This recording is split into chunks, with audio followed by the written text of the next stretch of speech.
If you don't know what your life philosophy is, you will struggle making confident choices, and you will struggle having enough motivation to fully pursue those choices if you manage to make them. Let me explain. Choosing and having motivation implies valuing or valuation. What do we mean by this? Choosing does not only mean that you choose something, it only means that you do not choose another thing or multiple other things. Therefore, to choose something means to express a preference. And having a preference means that you are valuing one thing more than you are valuing another thing or multiple other things. Therefore, choosing requires and implies valuing or valuation. When speaking about motivation, to be motivated to do something or pursue something implies or requires that you view that thing as worthy of doing, worthy of pursuing. Therefore, having motivation implies valuing or valuation. But what does valuing or valuation imply? It implies you having a scale of values. And this is basically you having an idea of what you value more and what you value less. But this scale of values points us to what I said at the beginning. Your scale of values is an expression of your life philosophy and your personal worldview. But this is the catch. Most people don't have a consciously defined, articulated, clear life philosophy. And because it is not consciously defined, constructed, clear, and it is often not, if it is not conscious, it is often not empowering and constructive. Therefore, for a lot of people, their life philosophy and worldview is messy and at many points self-contradicting, which leads to what? To confusion, to being in conflict with yourself when you are supposed to make a choice or when you are required to make a choice. Being in conflict with yourself when you are struggling to pursue something fully because you don't have enough motivation, and you don't have enough motivation because, once again, your life philosophy is messy and incoherent. Therefore, your scale of values is messy and incoherent. Therefore, your ability to see something as clearly worthy of pursuing and for you to make a choice and to choose one thing over another, that ability is weakened. Hopefully, we made this clear. But now let's address one type of people that maybe struggle the most. Is the person who thinks that nothing matters, or they think that having a personal life philosophy and a well-constructed worldview that will be empowering and encouraging is worthless. Some people might use the term nihilism. I think it's a very philosophically heavy term. I don't think I know that it's a very, very philosophically heavy term that requires to take a great detour from this topic and to explain different philosophical implications of the concept of nihilism that don't apply to this topic. So we will not be using the term nihilism, we will use a way more straightforward term, which is cynicism. And all of us know people who are cynical or who have become cynical, and some of you might have felt yourself fall into the trap of cynicism. Nothing matters. It's not cool to be passionate about something. It's not cool to be passionate about your life philosophy or to be passionate about life to the point where you do want to have a constructive and empowering worldview or constructive and empowering life philosophy. Cynicism is often related to hyper-rationalism.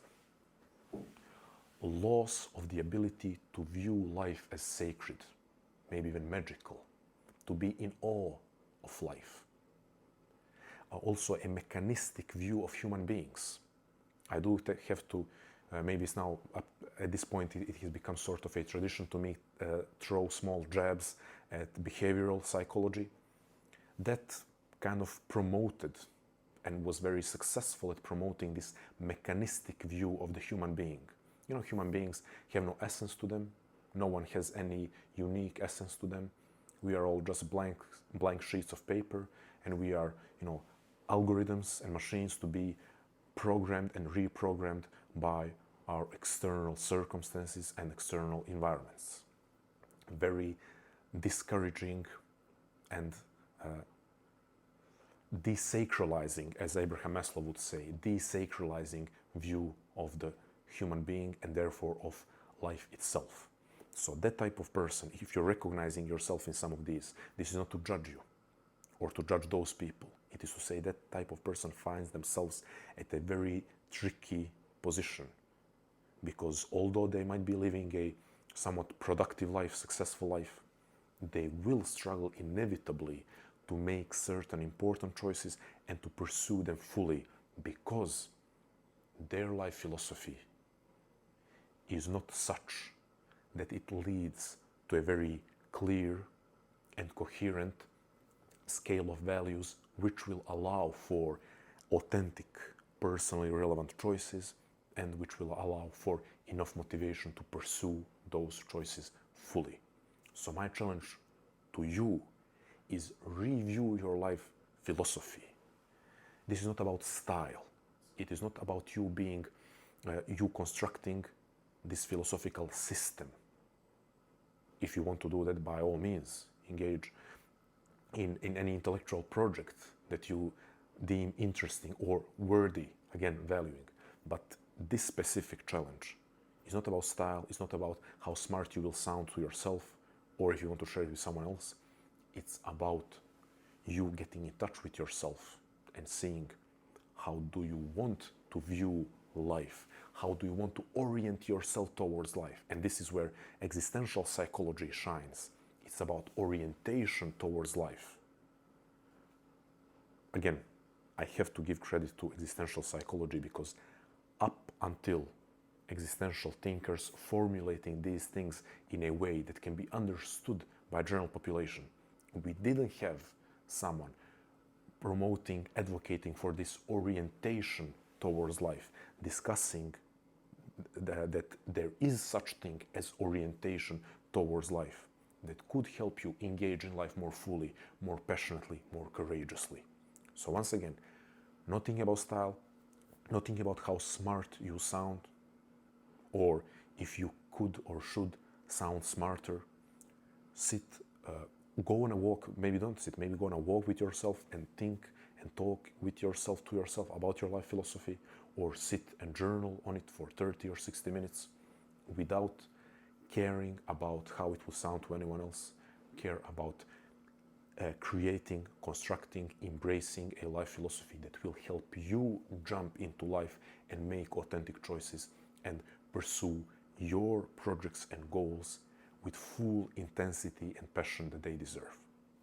One last thing, because it is a big project to review your life philosophy, it is a big project to question if you had a life philosophy up to this point, and what could your life philosophy be moving forward. I'm going to share with you an exercise of reconsidering and choosing your main values. So we are in a loop here. You need to, at some point, engage in choosing. Choosing requires valuation. You will be engaged in a process of choosing your values. This is extremely interesting exercise that I've used with people, with my clients. I've used with people in my community, and it always brings about an intense moment of realizing what matters to you. With the starting point of identifying your main values, you will be able to way more easily and way more clearly understand what your life philosophy, your unique personal life philosophy, is supposed to be.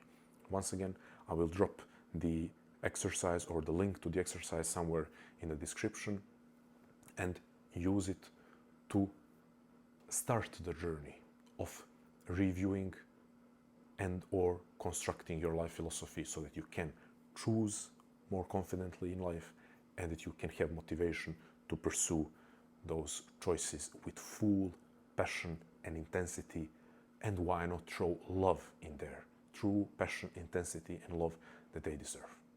Thank you.